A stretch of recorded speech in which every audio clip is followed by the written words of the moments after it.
this up. We're gonna switch to this screen. We're gonna start this up. How's everybody doing?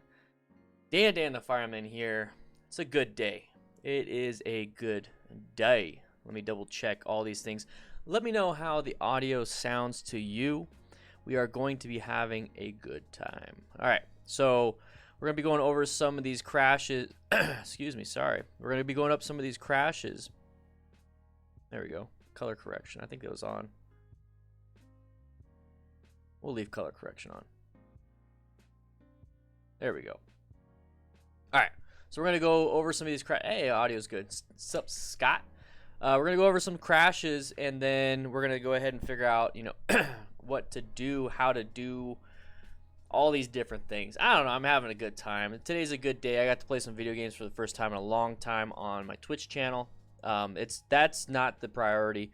I literally filmed 3 videos and edited 3 videos today, so we have quite a bit of stuff. So I'm kind of ahead of the schedule, so I'm happy. And it's raining outside. I can't go for a ride, so I'm out here having some fun. Slow Rider, how you doing?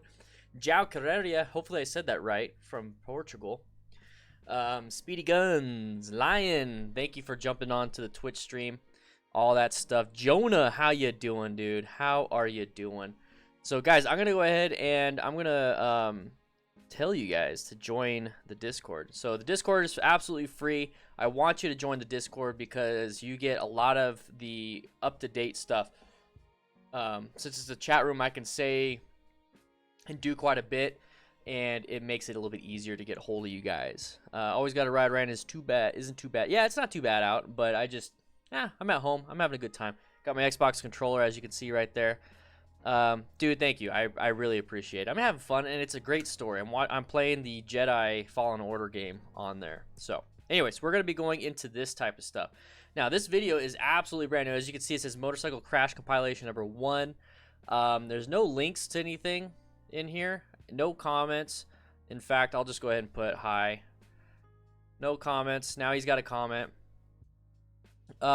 Crash 2, 5 subscribers, but I kind of skimmed through some of this stuff, and these are videos that we haven't seen yet, so I'm really excited for that. Are you going to change out the OEM Dunlops on the FTR for more street cable tires like the Pirelli Scorpions? So Techno, I was going to, but I have a class coming up, and I just didn't want to mess around with anything. I got a class this weekend, guys. Total Control Advanced Rider Clinic number 2, and I still got plenty of tread. So after the class, I plan on changing out the tires. They're not lasting very long. They're not lasting long at all. And I forgot it's another Dunlop. There's another Dunlop tire that fits the bike. And I'm going to be doing that. Antonio, how you doing, dude? Lady Tao, thank you once again. Complete support for us. Absolutely love it. Upgraded CBR 600RR to a 2020 ZX10R. Getting the ZX next week. Any tips? So if you already know how to ride your sport bike on the CBR 600RR and you're going to basically a 1000cc race bike, realize that the capabilities of your bike has just jumped tremendously. So for the first few rides, especially the first few rides, and then for the first month, I would practice a lot. Figuring out your balance of the bike, figuring out the throttle control, figuring out the friction zone, all these different things, okay? Really, really, really, really practice your friction zone. So when you first start, find your friction zone, okay? I have a friction zone video where you could do it in a parking lot or even in your driveway, and it's literally just finding out where it is on that. That's the biggest thing, because if you don't know where your friction zone is, you're going to be shitty at shifting. It's going to be hard for you to take off, and you're going to mess up quite a bit, so don't worry too much. Just don't push it too hard. Yeah, join the Discord, guys. Discord is absolutely free. Absolutely free. Euro Bros just passed his MS this week. Got a little ride in yesterday after the DMV. Beard of War. Dude, I love your name. And congrats. Guys, if you are a YouTube member, make sure you give out an A and a biker wave and some shots for him. That is amazing. All right, so we're going to jump into this. Let's go ahead and start. Let's go ahead and do things. You guys like my beard, though? Just saying. Trimmed it up. All right, let's watch.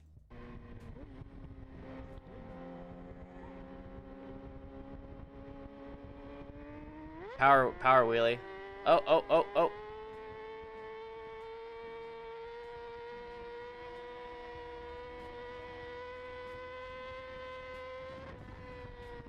Oh!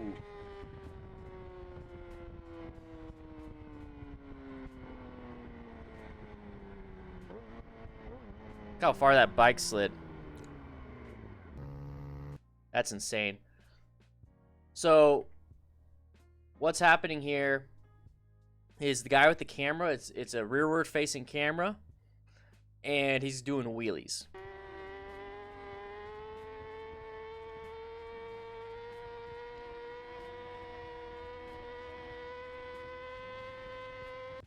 So my best guess is that he has this guy right here that's going to crash has a camera and wants to get a good shot.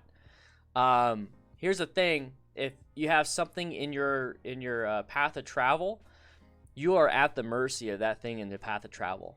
So if we want to go ahead, if we want to learn as much as we possibly can from this video, is that you do not want to be behind somebody, whether it's a motorcyclist doing a wheelie, whether it's a car, whether it's whatever. And tomorrow's video, you're definitely going to find that out. I got a great video tomorrow for that. And you don't want to be behind somebody because they could apply the brakes and you're not going to react in time. You're not even going to be able to apply the brakes because you can't even react that quick. So this guy landed. He probably tried to slow down a little bit, or he pulled into the clutch to shift gears, and that slowed him down, and it's just enough for this guy to crash. So more than likely, he was trying to get a good shot of his buddy. But if you're going to be doing something like that, if you're going to be riding in like with the buddies and you want to get good shots and you want to do all that stuff, realize that motorcycling comes first. The fun camera angles and all that stuff comes second or third or fourth or fifth. There's a bunch of other stuff that comes first. Okay.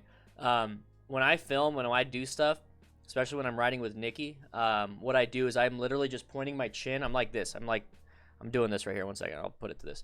So I'm riding with Nikki, and I'm going forward here. So there we go. I'm going forward here, and she's off to the side over here.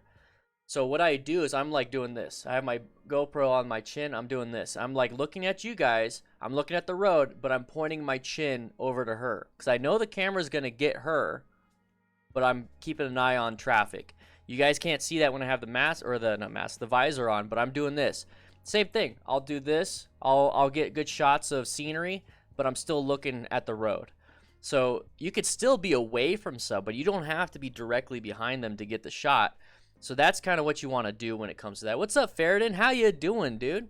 How you doing? So yeah, that's what you want to do. You don't want to be this close. And here it is.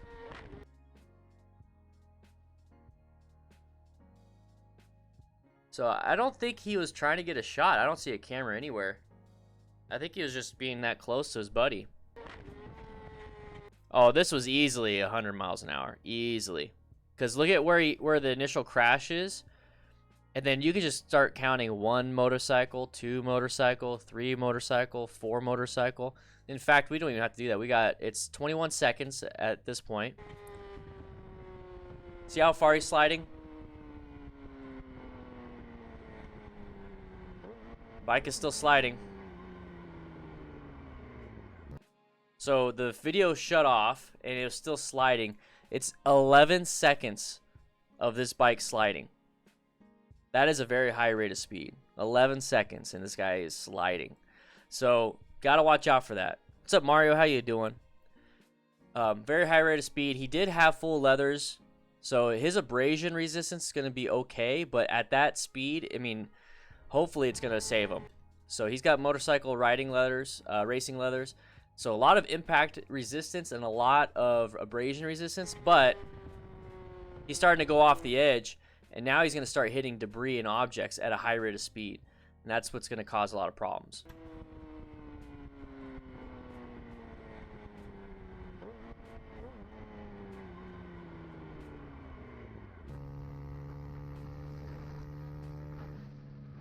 Oh!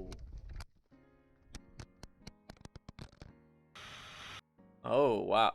This one's going to be an interesting one. Look at that. No gear whatsoever except for a helmet. Still. Well, that's his arm in the air. What's up, James? How you doing? So this is a pretty poor quality video, and that's not going to be the biggest problem here. But what we can do is we can utilize line of sight. I think line of sight was definitely a problem here. This is the most common fatal type accident for motorcyclists. Car turning left in front of them in an intersection. Okay. Very bad. What's up, Des? How you doing? How you doing?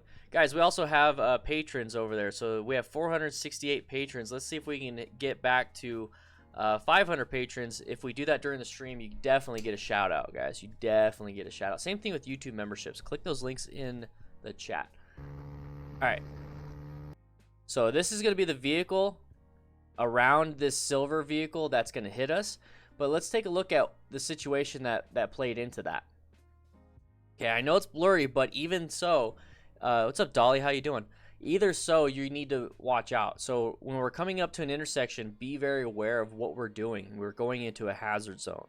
So since we're going into a hazard zone, let's go ahead and slow it down a little bit, like decelerate just a little bit and get ready to pull in that clutch and to apply those brakes, okay? So right here, we can't see anything except for what's in front of us. We can't see to the left. We can't see to the right.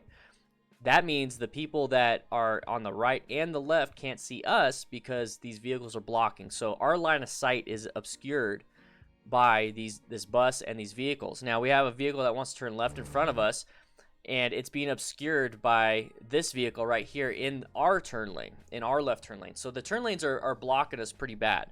Now this guy is more than likely going to be turning right. Unsure. I don't know why he's stopped and he's not going. So there could be a pedestrian. We don't even know that. So when we get to an intersection, we really got to be careful. This is a massive anxiety-induced like situation. Like I just feel very uncomfortable because you have somebody in this lane that could pull over. This guy could pull over. So present yourself a little bit better by being more so like back and forth on your bike. But yeah, you definitely need to slow down before intersections. And you do not want to enter an intersection unless you know for a fact that it is going to be clear for you to go through. And that's going to be hard when you're going at speed, so you need to slow down so that if you start to see somebody do this, you could swerve out of the way as quick as you possibly can. Hopefully they're going to see you while you're in the intersection and apply the brakes themselves, but swerve to the right if you possibly can. And he tried. I could see that. Oh, that's going to be massive injuries. Yeah, you're not going to win. Look, he hit the vehicle, and this vehicle didn't move. You're not going to win. So he kind of tried, but he was going too high rate of speed and probably didn't. So it's a green light. It's a green light for, it's weird. It's like, it's almost like it's backwards. Like, because like the top, it looks green, but typically the top is red, right? Typically the top is red. This looks green. And then this is like the bottom. If this looks like the United States, the bottom light is green. The top light is red. So maybe he ran through an intersection? Because that's why I was trying to figure out why this car right here is stopped and not going on a green. Does that make sense? So he quite possibly ran a red light.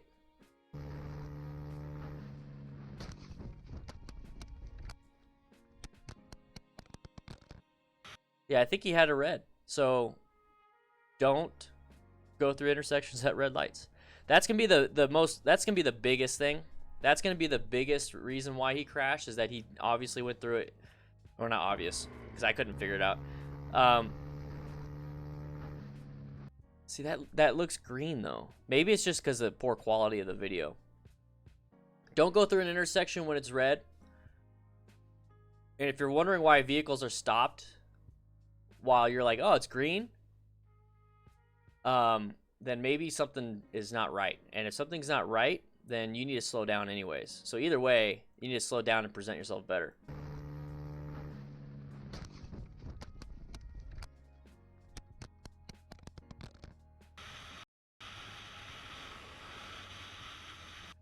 So Facilimo Ghost, hopefully I said that right. Hey Dan, mate, I went on my first nighttime MC ride last night. It went well. Very awesome, man. That's great. I'm glad. Hopefully you had a lot of fun. Light is red. Okay. Oh!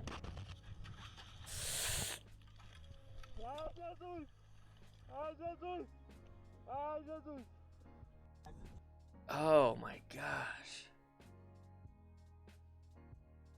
Oh my gosh. Alright, so we got many people on bikes. I can't tell like right now if he has discoloration on the hand, but after he crashes, he does.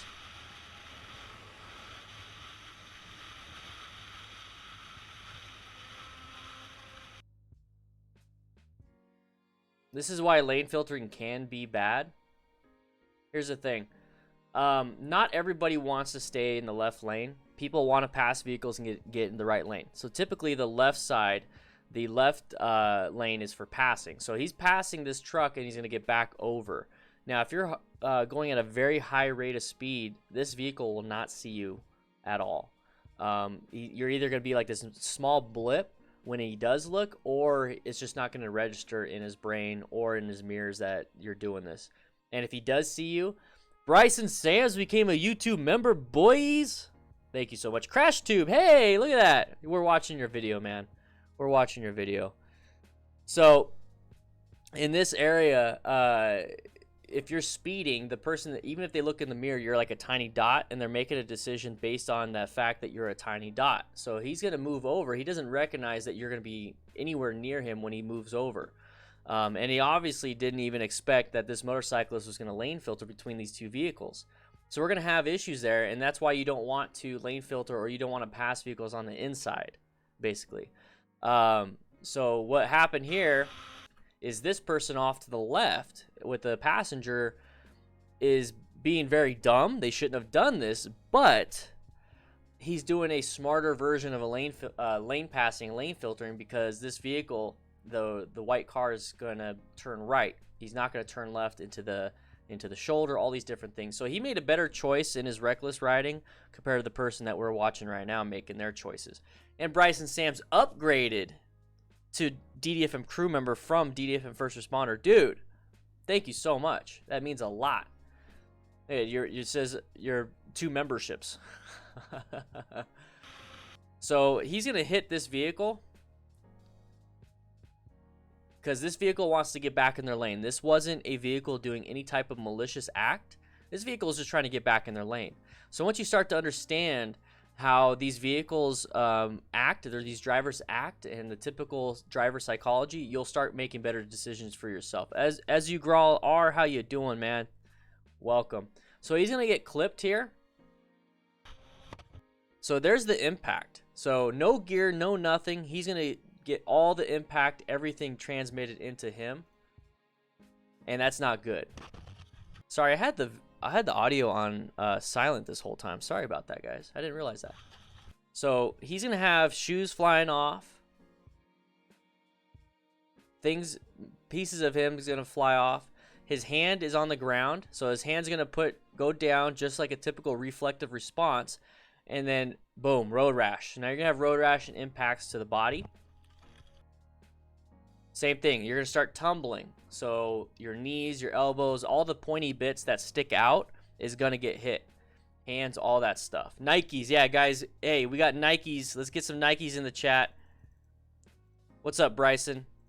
What's your interesting question? So when I said I didn't know that, like, I didn't see any discoloration to his hand, but I see a little bit of discoloration now. And like I said, I don't know if it's because of the quality, but this right here easily could be road rash. Anything that's discolored, you're going to start ripping flesh off. And your flesh does look a little bit like this underneath your epidermis. So that could easily be road rash. And he's not getting up.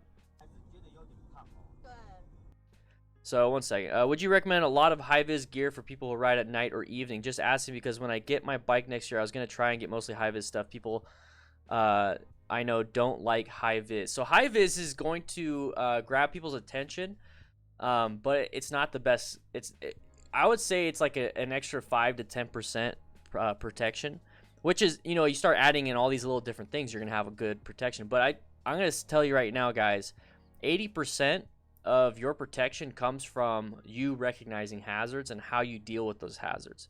Those last 20%, it would be like 10 to 15% is your motorcycle skills, and then 5% would be like what kind of gear you're wearing to offer more visibility. So if you want to just get a white helmet or a white jacket, that will be just as good because it's going to have reflective material on that stuff.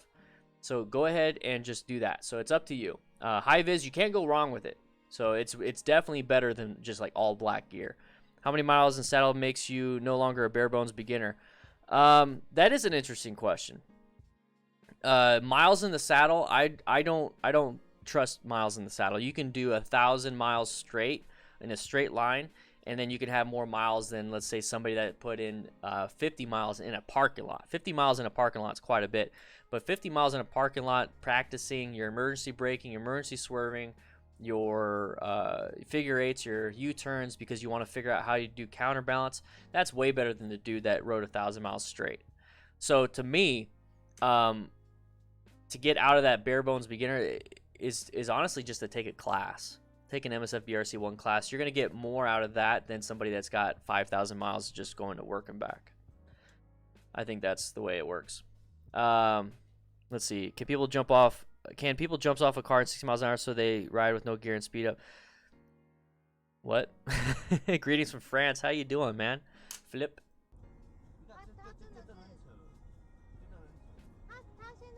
Oh! Hauling ass. Oh!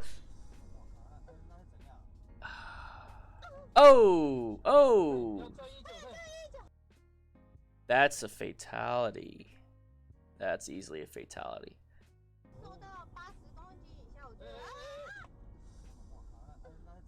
Where was that car going? Is that an intersection? Is that like right here on the right? Is that like a place for people to like go across?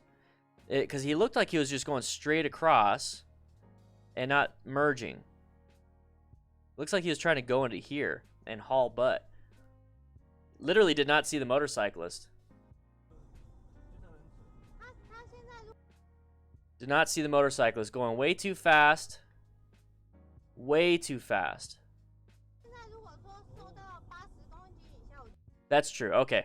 So you wouldn't jump out of a car 60 miles per hour, so why would you ride without gear? Exactly. Exactly. It looks like somebody to go across, but yeah, that's a fatality. So fire is not that big of a deal if you're not next to it, but I mean, if you're pinned under the car or trapped in your vehicle, this is bad. It's not going to blow up. It's not going to be like in the movies where it just explodes and kills everybody in like a freaking half a block radius. But it's going to catch fire quick. Fire pretty much doubles its size every minute. Okay? Fire doubles its size every minute. So when you crash like this and you're next to the vehicle and you're unconscious, you're probably going to burn up and die unless somebody gets you out of there. So that's when you have to do like an emergency move. But he hit that thing and he is done. This is a fatality. That's a fatality. I've picked people up off. Oh! Can you? All right. So what's gonna happen right here? I'm gonna play it again. Is the dude is hauling ass and somebody pulls out in front of him and he locks up his brakes and he goes flippity floppity. Yep, he endoed it. So watch him go flippity floppity. Watch him go flippity floppity right here. That is a panic brake. Now, when I talk about motorcyclists crashing, the study I read said that 2/3 of motorcyclists. Okay, let me go back a little bit. Let me frame that a little bit better. Motorcycle crashes that involve another vehicle. Okay, 2/3 of motorcycle crashes that involve another vehicle are the motorcyclist solo crashing, trying to avoid the vehicle itself. 1/3 of those crashes that involve another vehicle actually involve an impact that causes the crash. So right here, he's part of the 2/3 that is applying way too much brake pressure and cause him to either low side or flip over the top. And this is a panic brake. So guys, this is what I'm trying to talk about. I'm actually glad that 2/3 of all collisions involving another vehicle is motorcycle rider error. I'm super glad because that means we can practice our skills and reduce the 2/3 number. And to reduce that other third, that 1/3 of a vehicle causing a collision with the motorcyclist, maybe there's something there that we could hopefully fix. A lot of it's going to be hazard perception, but this one right here is definitely hazard perception and skill involved. So this is actually really good. that we get to see this. So watch this guy right here. The motorcyclist is going to be very quick. He's going to see a vehicle pull out in front of him, and he's going to apply his front brake way too hard, way too quick, and it's going to cause him to flip up and over.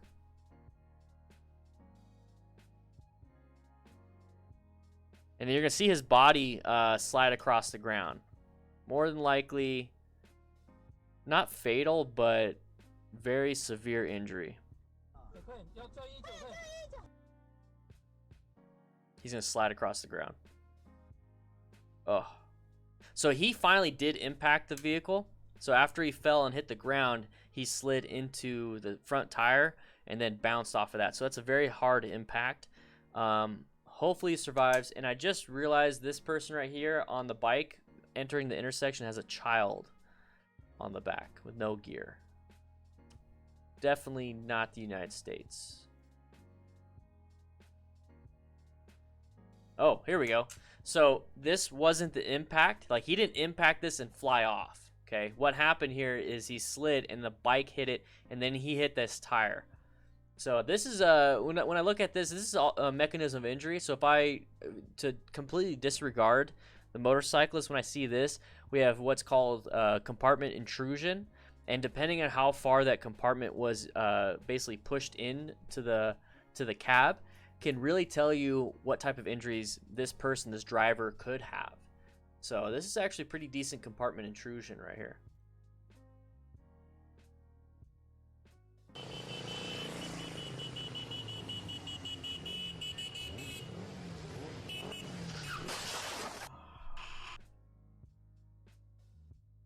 These are some nasty crashes.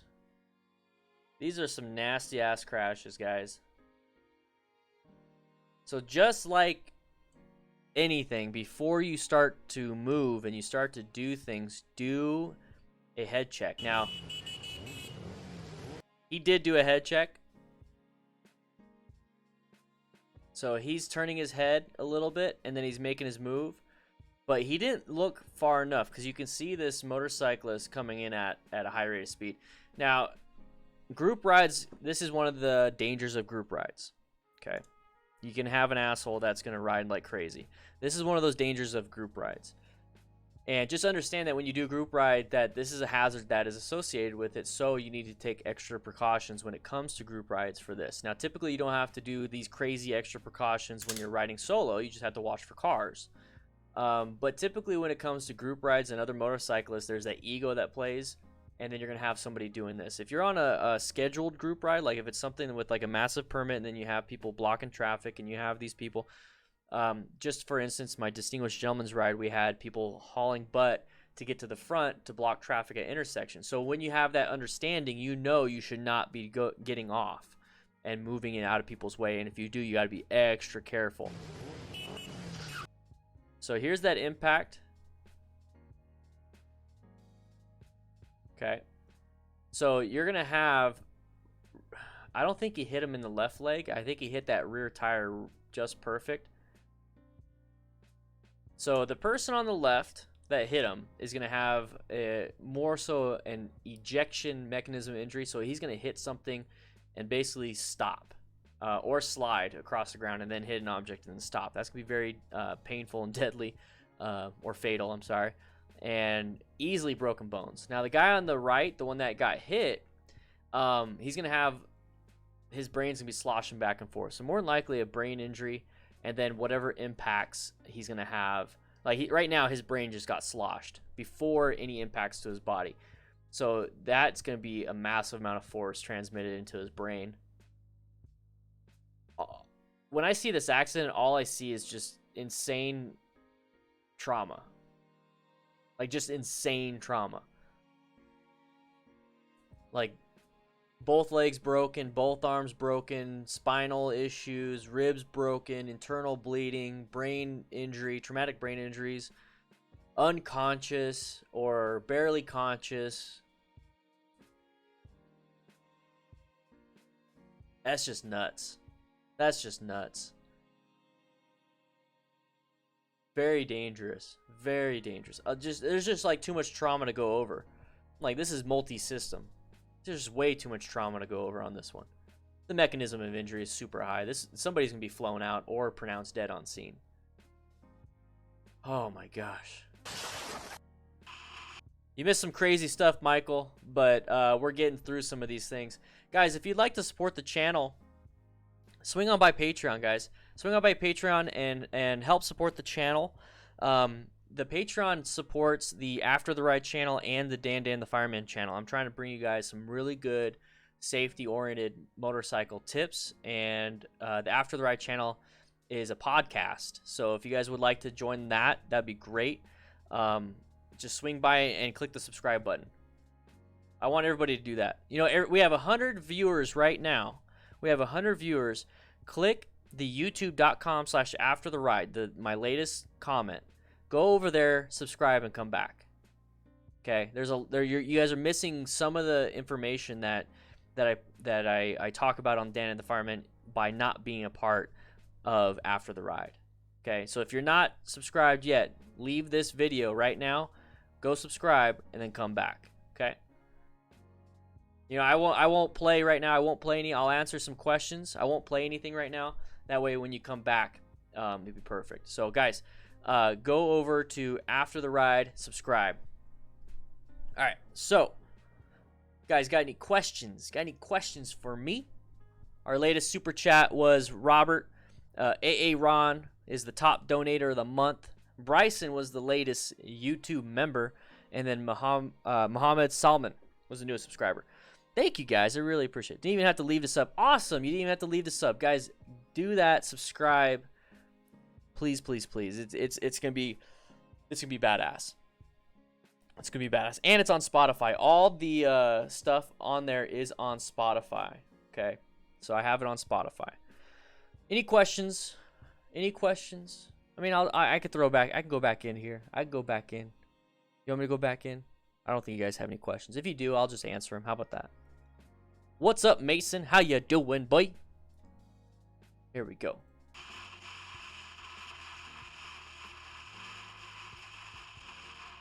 Oh! Come on. Oof. All right. I share these videos with my friends who plan to get bikes. Also, I'm just trying to make sure they stay safe and know what to do if they're possibly in a bad spot. You are a lifesaver. Nya, the Neko God. Thank you so much. I truly appreciate that. Sharing is always good, and then if they can get anything out of it, that's even better. That's even better. There will always be a hothead that can't control their ego in a group ride. It's not worth spending for looking cool. Staying alert and live is better than being in a hospital. Yes, Felissimo Ghost. And I like to be in the back because of that stuff. Oh, Tiger Rick 3. Sorry, man. That sucks. I don't know what happened to his throttle. People have to understand when they're in a new group riding, they should be in the front of the pack. Yep. So watch this part right here. So why did he apply the brakes? I'm trying to think of why he applied the brakes. You know what I mean?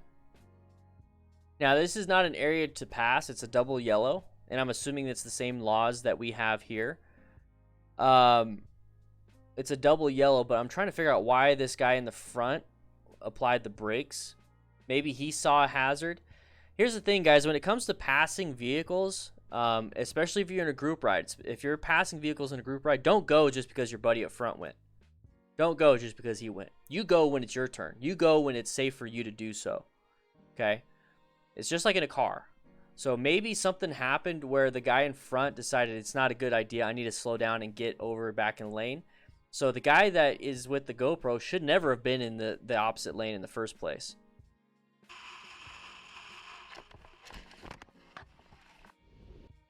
So that's what happened there. Dan, do you agree that most motorcycle crashes could be avoided if only applying basic riding skills, vision, line position, following distance? Slow rider. Yes. Yes.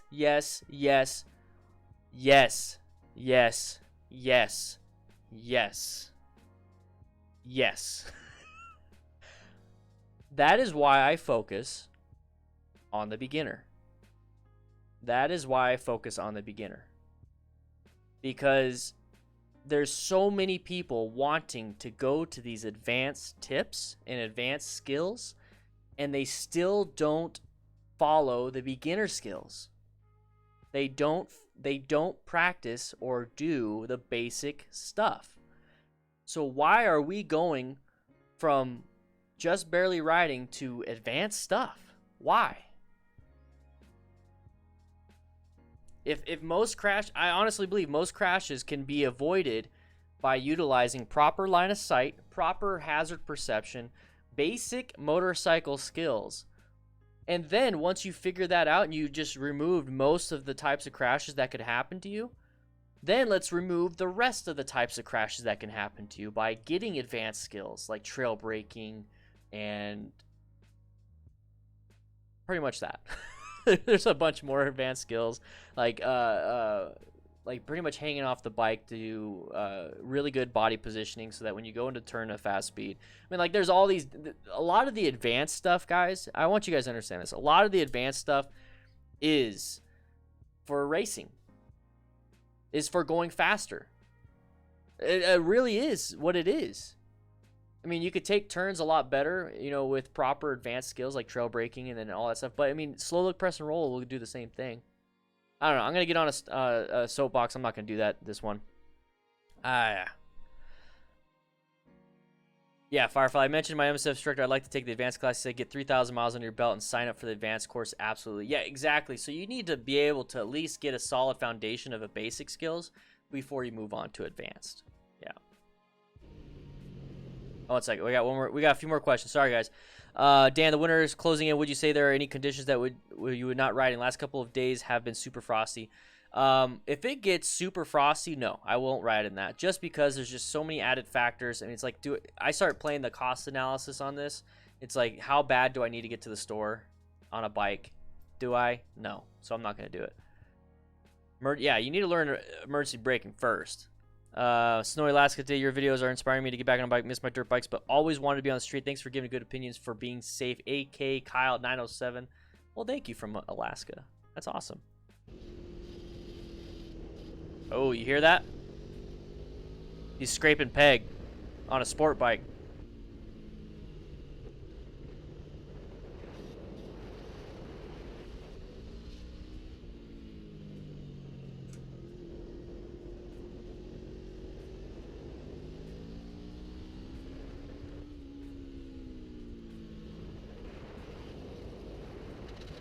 Oh, there it is.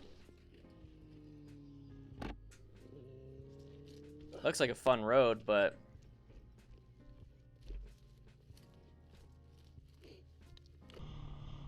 so if you're scraping your pegs on a sport bike, that means your bike is leaning too hard.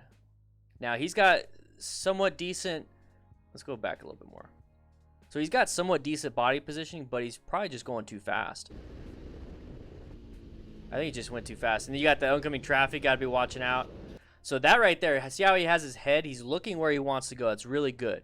He's starting to scrape his peg, though. That means his bike is leaned too far. So if anything, that right there, let me go ahead and scroll up a little bit. That mirror on the bottom, you guys see the bottom right there? That mirror should probably be, it should be up a little bit more. So his body should be moved over a little bit more. He needs to have better body positioning. He's scraping a lot of peg. He's definitely scraping a lot of peg. He's going too fast for the type of body positioning he's using. And since he's scraping peg, that means his tires are barely having any contact patches.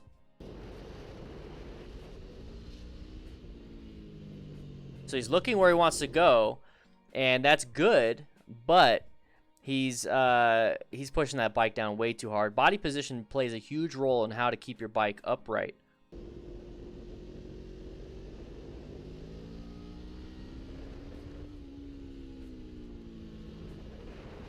So if we take a look at his buddy's probably the more experienced one. Just because, I mean, I could see his knee almost down. His body positioning is really good. His bike is actually kind of more upright, as upright as it can for this type of turn at that speed. And I think this guy might be trying to catch up to him. And he's compromising some of the things that he's supposed to be doing. Also, if you notice that we got a break in the guardrail. So this is definitely a curve somebody's crashed before. So that's a low side. So that's what you call a low side. So you're going to have that impact from being upright on the bike to hitting the ground, that's going to be an impact. But now we got to worry about abrasions. And it looks like he's got full gear, so he's going to be fine on the abrasion part. Yeah, he's got full gear. He's going to be fine on the abrasion part. And that's why he's able to get up and be like, you know, like, this sucks, but this is where you need to have protection for your bike then. If you're going to be pushing your bike to that, you need to be getting protection for your bike like sliders. So he doesn't have any protective gear for his bike, which is a shame because now his bike's all scratched up and damaged.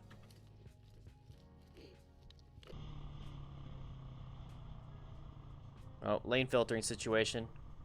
Oh, there it is. And damn. With a passenger. Thank you, Tigeric. I don't know how to say your name, bruh. She's trying to run away. What?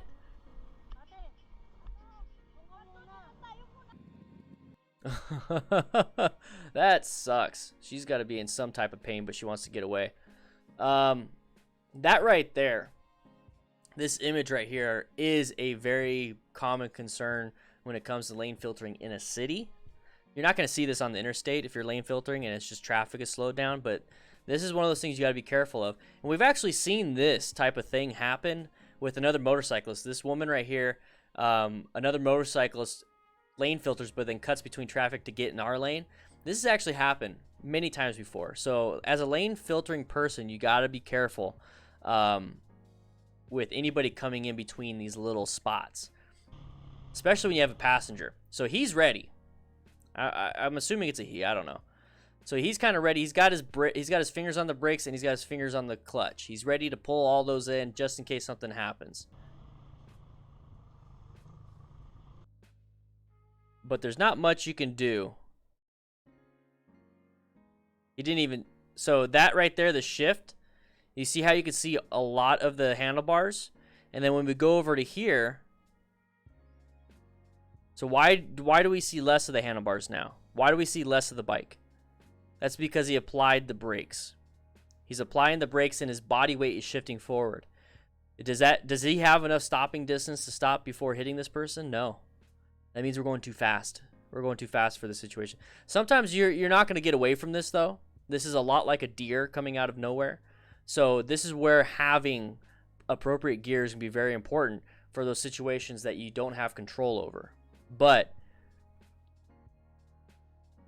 I mean, I don't know. He's doing a decent job by preparing himself. It's just that there's nothing he can do. This is one of those situations, nothing you can do. Wear full gear, guys.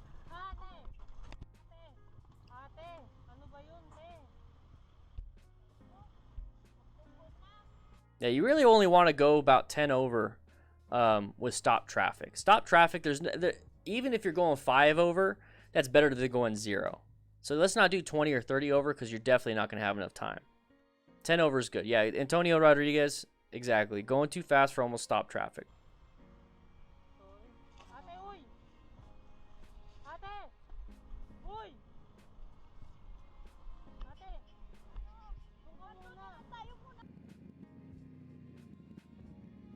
Nighttime. Nighttime, we got issues with visibility. Oh, we got multiple bikers. Why are we stopping? What are you doing? No, no, no, no, no. Why are you stopping on an active road? Oh, there it is.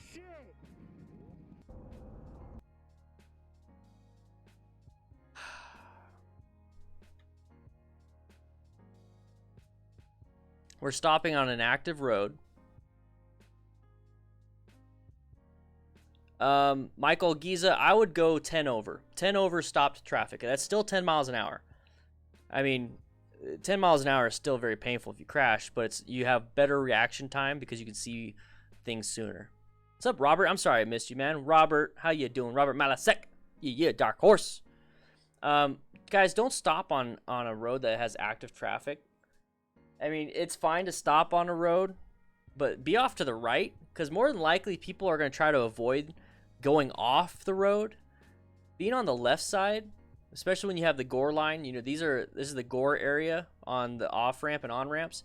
There's going to be people trying to cut across that all the time. Nobody's going to go from outside of the road inside the road from the right. So this guy with the camera is in a way better spot. Still very dangerous. I'd be way off even more, and I'd be putting my hazards on. So it's just insane. The reason why they're probably on this off ramp is to indicate to the other riders, hey, this is where we're exiting. So there's definitely a improper planning on this. I mean, there's just so much stuff that goes wrong, and this is what I try to talk to you guys about, is that you're gonna have one factor that could lead to a crash, and you'll still be fine probably. You can have two factors, maybe you'll be fine. But when we start adding 3, 4, 5 different like crash factors at the same time, there's more than likely you're gonna have a crash.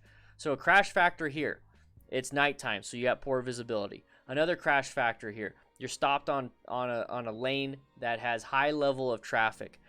Crash factor 3, you have no control over your group rides. So when you have group rides, you have added factors or hazard factors with that. You have people that don't know what they're doing, and then they're going to do whatever the heck they want. So you got 3 right there. And 4, you're stopped. You're literally stopped, like on this right here. I mean, it's one thing to be moving, maybe a little bit slower, but to be completely stopped, you just made an obstacle out of you. You know, people have to avoid you now. No. I have a feeling they stopped so that people can see which exit to take off, which it still doesn't make any sense, especially if you have a pre-ride meeting. See, like you got a car right here almost hitting people.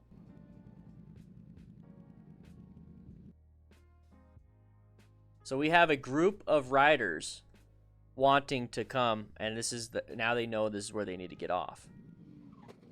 Oh shit!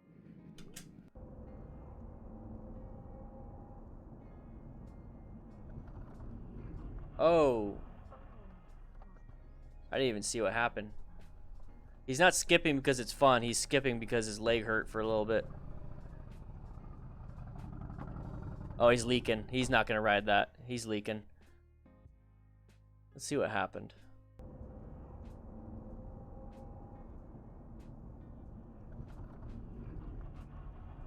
I can't tell what happened because it's not a good view.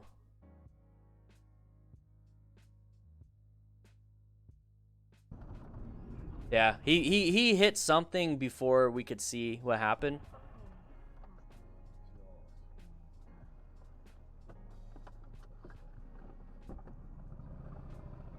But watch right here. His bike's not going to be running anymore. See all that fluid on the ground? This is where having protection will help that. Because right now he just completely damaged his engine.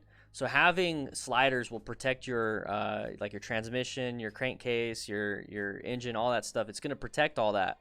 So instead of having catastrophic failure of your bike, you're going to have a slider that's damaged. Sliders are easy to replace. This is a very difficult fix. So make sure you guys have protection for your bike.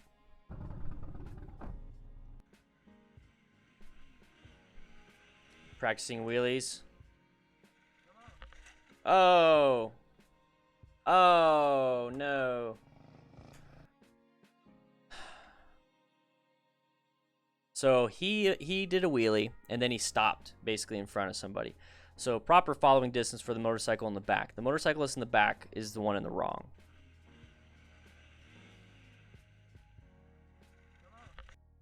That's the impact. His buddy impacted him, was going too fast, assumed that this guy was going to keep going, didn't. So pretty much no communication whatsoever. With this type of incident or accident right here, you're going to damage your bike. You know, your handlebar is going to be damaged. Probably your brake lever is going to be broken. Your rear brake lever is probably going to be smashed or bent. Your exhaust is typically on the right side for some of these bikes, especially, you know, V-twins and all that stuff. So you're going to have a damaged exhaust. It's right on the curb, so you could have smashed your ankle. All these different things. Yeah, hit that like button, boys. Thank you.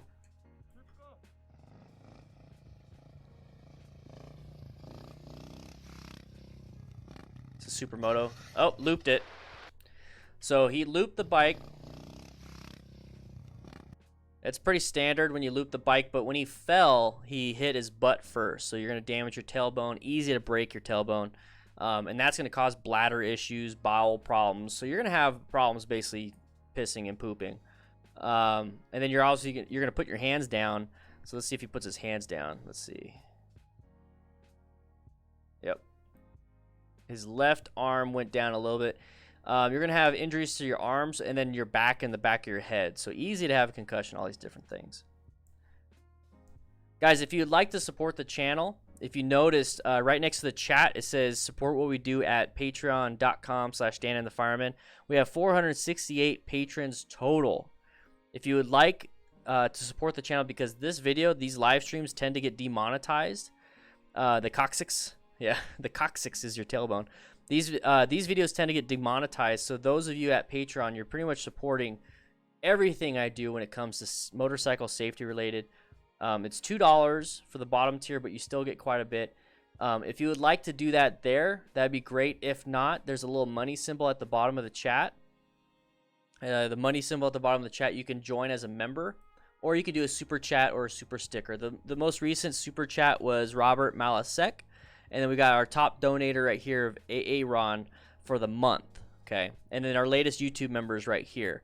So if you become a YouTube member, your name will go right here, and if you become a patron, your name will pop up on screen and everything. So it'd be very helpful if you do that, or subscribe, or hit the like button, or share.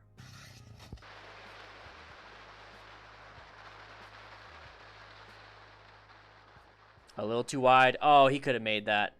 That's a huge impact, though. That could. Oh, so close. What's up, Jonathan? How you doing? Can't get this. Couldn't get the side stand down. All right. So this guy's gonna go into a turn a little too fast for what he's comfortable with. Now it might not be fast enough for us. Like as a different rider, this is an easy turn. For him, though, his abilities, within his abilities, he couldn't do this. And that's fine. So if you're riding within your abilities, you should be able to make it. So for him, he needs to slow down. That's as simple as that. He needs to slow it down. Or he needs to practice his counter steering, or his body positioning, or his slow look press and roll. All those different things. So a little bit too wide. And when you go a little bit too wide and you start to feel like I'm going wide, you tend to apply the brakes, and that's what's happening here. And he stands up the bike. He puts his foot down a little bit, and then he's going to transition from asphalt to gravel. You sound like you're emotionally... I am, Jonathan. I actually am. Yeah. Thank you for noticing. That's amazing. Thank you, man. I appreciate that. So he's going to transition from asphalt to gravel, which is going to be a loss of traction, which is going to cause him to dump the bike. And then that impact of falling to his left, that's a massive impact, guys. That right there, you definitely need gear. You need to have that impact protection on those elbows and shoulders, your knee, hopefully your hips if you have inserts for your hips, but definitely a helmet because you're going to hit your head hard. And you either crack your skull open on the ground or you have a concussion. This is going to be a concussion. Depends on how bad the concussion is going to be. That's way better than cracking your skull open. Because if you crack your skull open, now you quite possibly have a subdural hematoma, I forgot the terms. Sean, you're going to help me out with that, I'm sure. But you're going to have subdural or... I'm having a problem here with the types of bleeding on the brains, basically. Anyway, so you're going to have bleeding on the brain, or your scalp's going to be ripped open, you're going to have bleeding coming out. You're going to have a bunch of different issues. It's way better to have a helmet in this situation. So he's going to crash, he's going to fall, and now as a buddy, you're going to start getting upset and concerned for that. So for now, yeah, he's definitely going to have he could have an aneurysm. There's like a subarachnoid aneurysm or something like that. Something I'm thinking it's an arachnid. It's a type of brain bleed. Scott, yeah, I forget all the types of brain bleeds all the time. All I remember is subdural. There's like 3 types at least from trauma. So you're gonna be concerned about your buddy, but you need to make sure that you're safe too. So you need to pull off in a safe area, because if you crash and get hurt, you're not gonna be able to take care of your friends. So you need to get into a position that you can hold and be safe. So he's gonna transition from gravel or asphalt to gravel, but he's not gonna do it very well. So subarachnoid sounds about right, yeah. So right here, see how he almost falls? It's the same concept. So you need to go into it nice and easy so you can help out your buddy.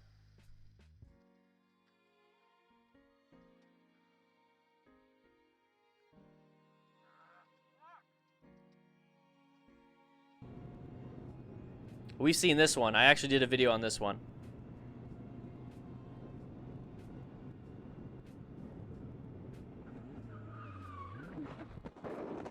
Lex Moto.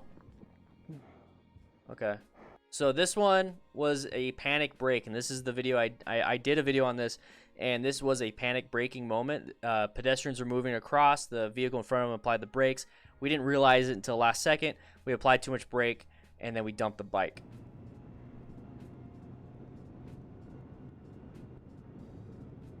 So there's the brakes. Dumped it. We locked up that rear easily. So this is what I was talking about. This is the 2/3 of motorcycle accidents that involve another vehicle without the vehicle causing, like hitting you and causing a collision. This is the 2/3 of collisions that happen because we try to avoid it by applying too much brake pressure, by swerving into an object, all these different things. So guys, swing on by after the ride. Oh my gosh, I just double checked. Look at this, guys. Swing on by after the ride. We're at 595 subscribers now on the After the Ride channel. Let's see if we can hit 600. Let's see if we can hit 600. But I saw somebody say something about Lex Moto. So Lex Moto. I'm interesting. If you guys are learning from somebody, I'm super interested in that person. So Lex Moto. Was it recent? Was it recent?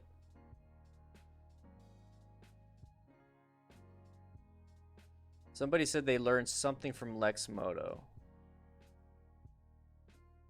about the CVT and the Module 1 test. Super interested in supporting somebody that is helping others. Lex Moto CVT, and there should be a CVT playlist. Okay. There we go. One second. I take a look at the playlist. 6 videos. So element A, B, C, C part 2, D road safety, E on the road. This is really cool. I definitely need to check it out. I'm gonna put, hey man, great. This is great for new riders. There you go. I'm gonna check this video out. Or adventure boots, you can look like a full-on Power Ranger if you want, in carbon fibre, super bright blue boots, whatever floats your boat. Okay, we would just strongly suggest that you get high boot with ankle support, okay, some shin support as well, and just generally sturdy. Very good. He actually has 2 cameras set up, and he's mic'd this guy up. This is really good. I would love to work with him on something. He's only got 5,000 subscribers. Bullshit. This guy needs to have more. This guy needs to have more. Go say hi to Lex Moto and say you are coming from Dan the fireman. I want him to know that I sent him some people. Go to his video. Go to that video and then hit that I don't know, comment or subscribe, because I'm gonna watch this video series. That's very interesting. Very interesting. I know you guys are leaving my my video. That's fine. That's fine. Very interesting video. So while people are leaving the video and coming back, I'm gonna go ahead and answer some questions, guys. Love to hear from you. Let me know what types of questions you have for the Dans, the Firemans. Subdural, intracerebral, and epidural. Okay, okay. So then I'm thinking of the arachnoid brain bleed. I'm thinking of an arachnoid brain bleed then. So subarachnoid, there you go, subarachnoid hemorrhage. That's what I was thinking of. Let me click that. Subarachnoid brain bleed. I don't know. Is this caused by trauma? I think it might be caused by trauma. Let's see if there's a good picture. Let me go back to all. So bleeding in the space between the brain and the tissue covering the brain. So this is like even crazier. So causes. Is there causes? The main symptom is sudden, severe headache. 200,000 cases a year. Usually a bulging blood vessel that bursts in the brain and okay, so it's an aneurysm. May lead to, so it's not, yeah, okay.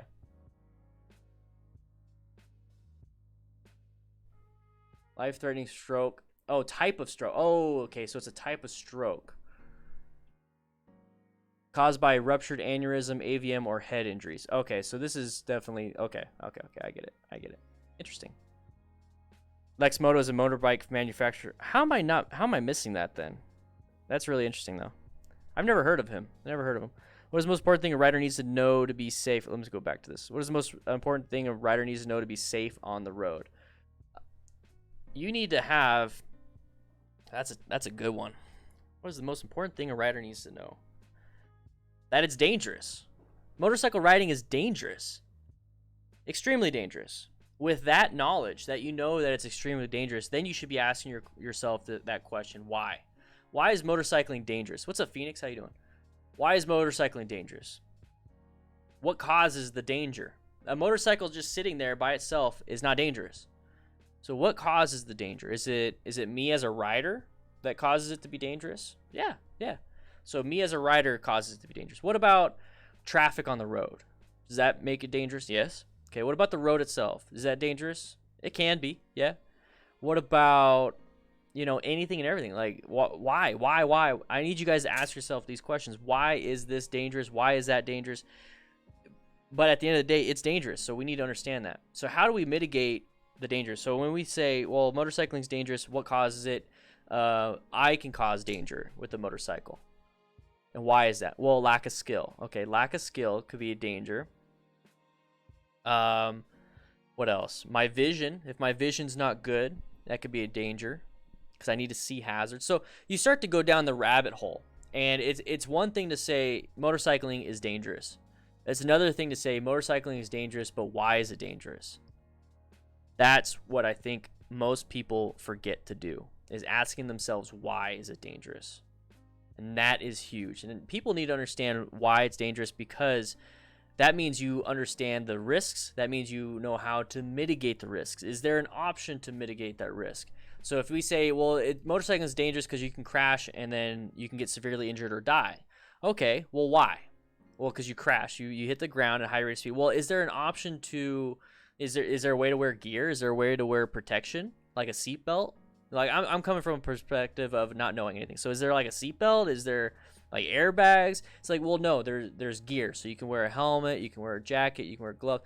Okay, so we mitigate some of that, but why am I crashing? Why are people crashing? And then you start to be like, well, because they don't have enough training, or because cars keep pulling out in front of them. Okay, well, let's take one of those. So not enough training. Well, is there a way to get more training? Is there a way to be safer on that? Yeah. There's the MSF, total control, whatever, the CBT, module 1, all these different things, module 2. Okay, so there's a way to mitigate that danger. Okay, cool. So I got gear because of crashing. I don't want to get injured. And then now I can take motorcycle classes. Okay, good. Now, what about that car question that we came up with? Like, why, ones of a car keeps hitting me? Well, why is that car hitting us? Why are we running into cars? It's like, oh, because when I took a class, I learned about hazard perception, search, evaluate, execute. Maybe I need to do search, evaluate, execute better. That maybe I need to work on that. How do I work on that? Well, there's practice. You can either go out and ride every day and get into some close calls, or you can watch some of the videos that I produce here. And we can get that search, evaluate, so we can start pinpointing these things while we're riding. Now we can apply it to when we're actually out on the street.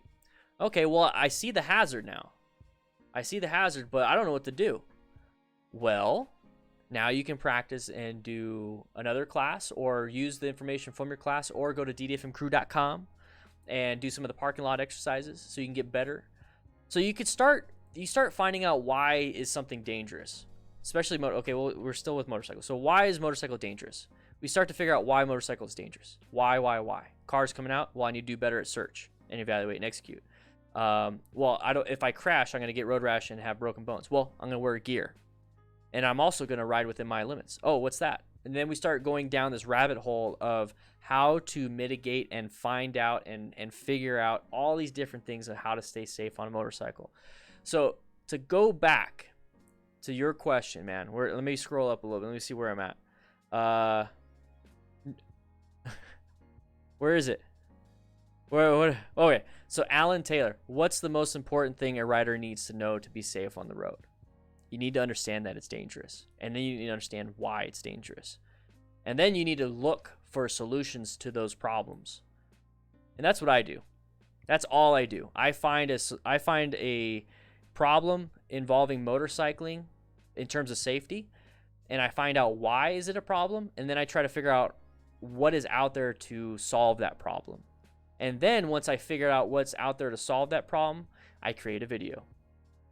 If I feel it's worth it, I'll create a video, or I'll integrate it into my teaching and coaching. So it's a constant learning process for me to find out what's dangerous out there and how to mitigate it, and then also on top of it trying to show you guys and learn how to coach and learn how to vocalize and visualize for you. That's my job. Your job, guys, I just want you to take the information and constantly question what's going on. Constantly question it. And then you'll become a safer rider. Okay? That was a good question. That was a good question. That deserved a thorough answer. Thank you so much, Alan Taylor. Appreciate it. All right, let's go back to this.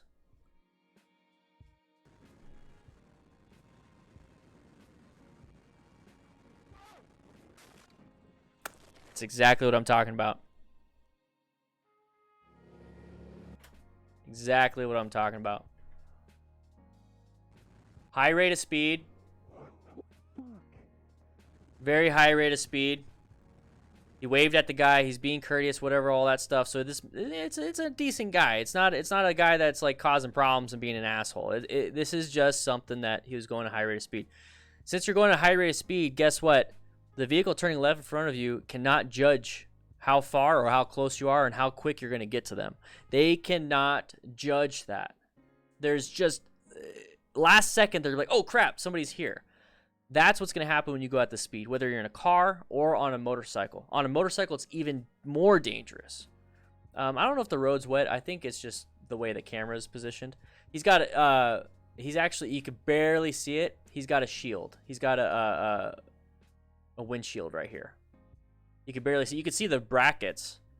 These are the brackets. He's got a windshield, so it looks a little funky, especially like right here. That's his windshield. You're welcome, Alan. High rate of speed, the person turning left in front of you is not going to see you, so we need to slow it down. Okay, we need to present ourselves a little better. When I ride, I do this before intersections. I just kind of rotate my body just a little bit, rotate the bike a little bit. It makes the headlight move like this instead of just sitting still. If it's sitting still, somebody's brain is just going to block it out of view. But if you're doing this with the headlight, that's movement. That is movement, and somebody's going to grab onto that. Then they're going to see you. Hopefully. I'm going to say it improves your chances of being seen. That's all it is. Oh. Very high rate of speed. So, the moment he says, oh, is the moment he sees it. That is the moment he starts to react and apply the brakes or swerve. But it's just not, he doesn't have enough time. There's just no time when it comes to this. That's where speed is a problem. Speed can be a good thing in a lot of areas, but speed in this situation was a problem. So he said, whoa, and he started to do evasive maneuvers. So let's watch that again. That's a direct impact. Easily fatal. Easily. Michael Giza, no. CD life of a motorcycle lane splitting and hitting the side of a semi. Have you done that video? No, send it to me, guys, on Discord. It's easy. I saw that you can't post links in here. I made that because I get a lot of spam, and I don't want people leaving the stream. So I only post like my links. But if you can go to Discord, switch on over and click Discord. So watch, I'll click the link, and this is what the link looks like. When I click the link, this is what it looks like. So Discord, 421 people online, 2,153 members. Insane. Click that link, join the Discord, guys. And you can private message me on Discord, and then you can send me the links that way if you want.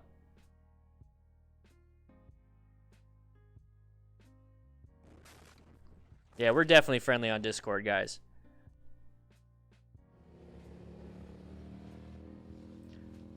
Exactly, Dale. Exactly. Let me go on that one.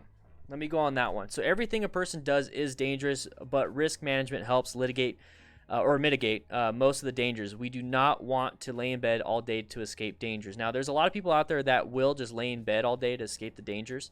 That's fine. Whatever. But everything we do is dangerous. Literally, like we go outside the house. If we're naked, we can catch hypothermia. We can get a danger is getting a ticket. So what do? We wear clothes. We stay warm. You know, we don't get tickets. That is literally, if you really think about it, that is mitigating a risk of catching a ticket or catching an illness. Just putting on clothes, taking a shower, you're mitigating the risk of disease. Everyone just think, it's typical, normal thing. Take a shower, brushing your teeth, same thing. Every single thing you do in life is a response to something that could happen that is bad. It's a very low risk for a lot of these things. It's cumulative. It's not an acute risk. It's more like a chronic risk. So when we jump on a motorcycle, it's very apparent. It's very apparent that we are doing a risky thing because it's more like an acute risk. It's more of an acute injury. Acute means very short in length, and it happens immediately, basically. Hey, I see all these people joining the Discord. Bruder Jacob and the Naomi84 just joined. So everything we do is risky. But before you know it, if you're constantly wearing full gear, that's just like you brushing your teeth and taking a shower before you hop on a bike. You're just gonna be there. Oh, sorry, Nyanya. You're gonna get used to putting on gear. You're gonna get used to practicing safety. You're gonna get used to it. It's just like brushing your teeth and taking a shower. It's not that big of a deal. It's not that big of a deal. But yeah, everything is risky. It's just how do we mitigate it? What? Sorry, I got distracted. My sister just gave birth today, and I'm seeing pictures of my niece for the first time. Sorry about that, guys. Yeah, see, look, I'm getting pictures of my niece. Getting distracted. That's awesome. I really want to go. I was just in Yuma this weekend to say hi to them, and I want to go back now. This is my niece. It's my niece.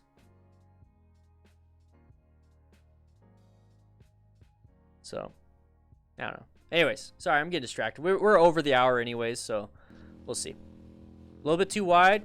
Oh, he got distracted. Target fixation at its best. What's up, Matt Miller?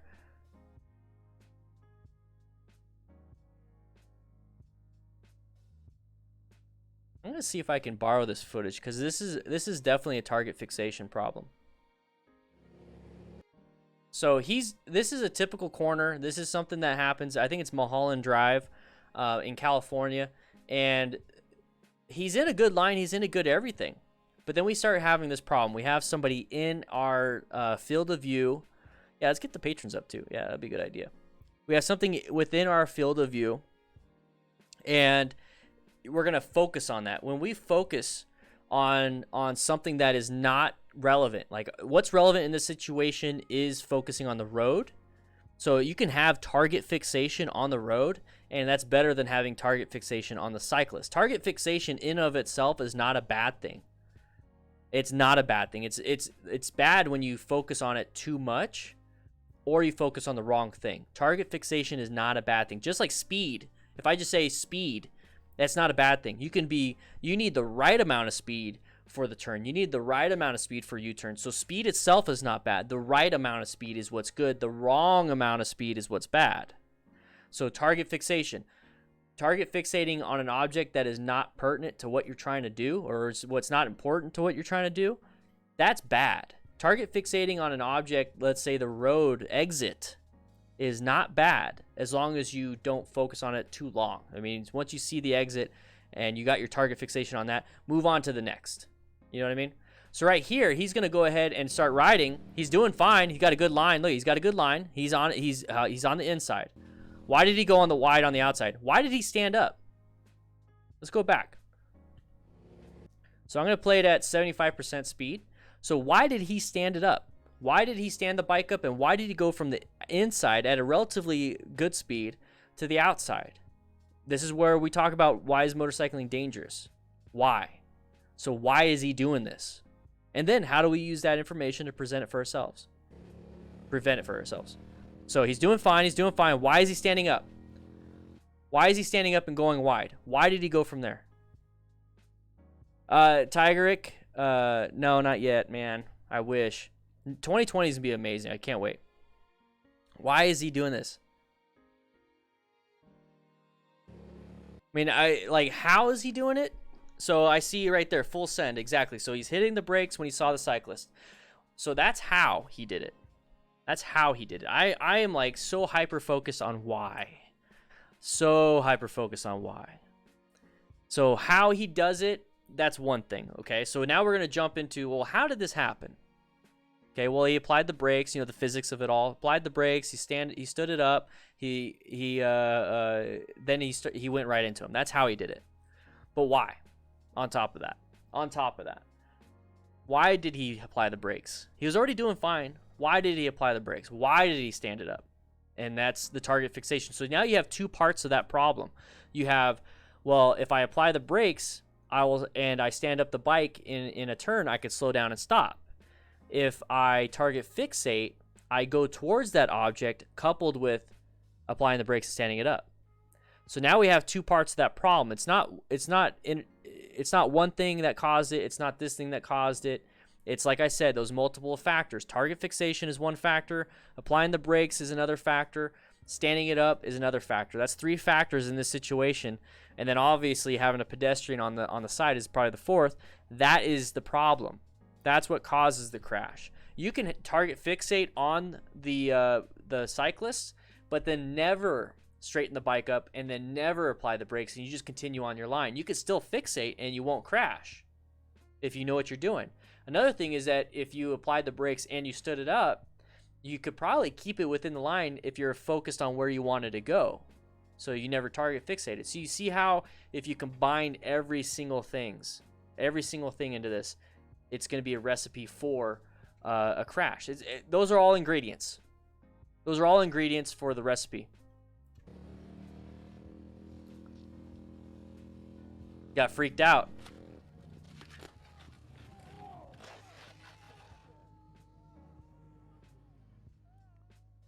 Easily could have broken his bones. Is he guarding? Oh, he's guarding his left arm. Could have easily broken his left arm. The cyclist in the back is guarding his left hand and wrist.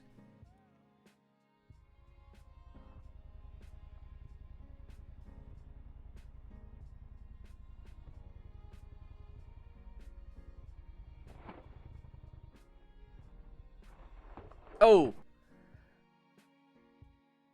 See the cyclist in the back? Completely scorpioned it, basically. Well, reverse scorpioned. But he hit his head. That helmet kept him conscious. That helmet probably kept him alive. This guy right here in the back. Hit his head hard. And then now you have back trauma. And then his knees are going to hit. Okay, so he's going to have spinal issues. Probably some torn ligaments. And then his arms are damaged. He's got road rash all over his back now.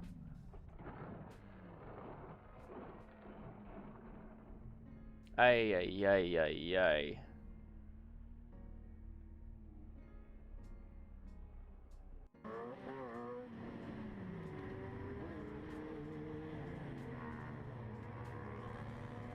Oh! You know what? We're going to pick up. Thursday, I'll stream again. So let me go ahead. Let me go ahead and copy this. I'll put this in my stream notes. Okay. So we're gonna get back to this video on Thursday. I stream Tuesdays and Thursdays at 2 p.m. Mountain Standard Time. Doing this, so I do basically my videos live and I get to interact with you guys. I'm also going to be streaming on Twitch some video game stuff, so if you want to swing on by that, it's twitch.tv, I believe, /Dan the Fireman. I literally just started it today, and if you'd like to support that, go ahead. But I've been posting a lot also on the After the Ride channel, and that's more so of a podcast style, so it's going to be long form, and it's just going to be like me talking to you, kind of like how I'm doing right now, me talking to you. That was a great question, Alan. I'm going to probably use that on the After the Ride channel. It's a very good question. In fact, I'm going to scroll up, and I'll redo what I said based on that. That was really good. Let's see. Where was that question? Because I want to make sure I got it. Let's see. I'll have to find it. Where are you at? Where you at? Boy, there we go. I found it. So, Alan Taylor. I'll go ahead and use that as a question in an After the Ride podcast title. Okay, so guys, swing on by After the Ride and support that channel because it's gonna be a lot of long form stuff, so you can listen to it. It's on Spotify also. A lot of cool stuff there. So that link right there, youtube.com/aftertheride. I'll catch you guys a lot later. But also remember, Discord is absolutely free too. So I mean, if you want to join Discord, that would be great. We have a lot of people here on Discord. So, the stream is ending. Sorry it is, but you can chat with me for free and other riders out here. So, let's see. Let's do stream. There we go. Boom, boom, boom. Welcome, everybody. Discord's absolutely free. This is the Discord right now. It's live. It's alive. Join up, boys. Join up, boys.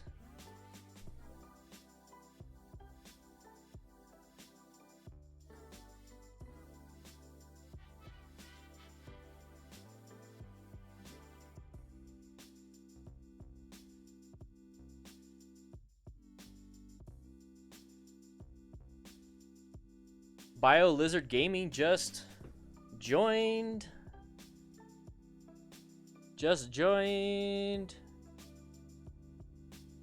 Did we hit 600 subscribers on After the Ride? Did we hit 600 subscribers? Let's see.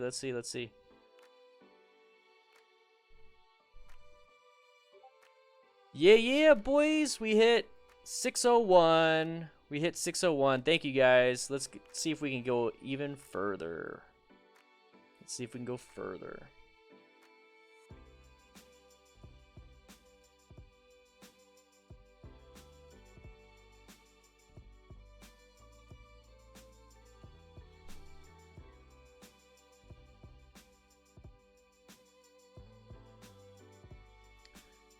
Anti-Sueno, that would just take way too much time. That's why I do 6 videos a week of the crash stuff. I'm sorry, 5 videos a week of the crash stuff that I focus on. This is more so just hanging out with you guys. You'll still get a lot of the same content during the week. It would just take way too much time.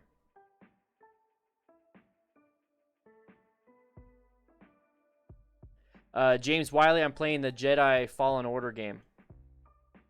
Might actually play a little bit after this stream. We'll see.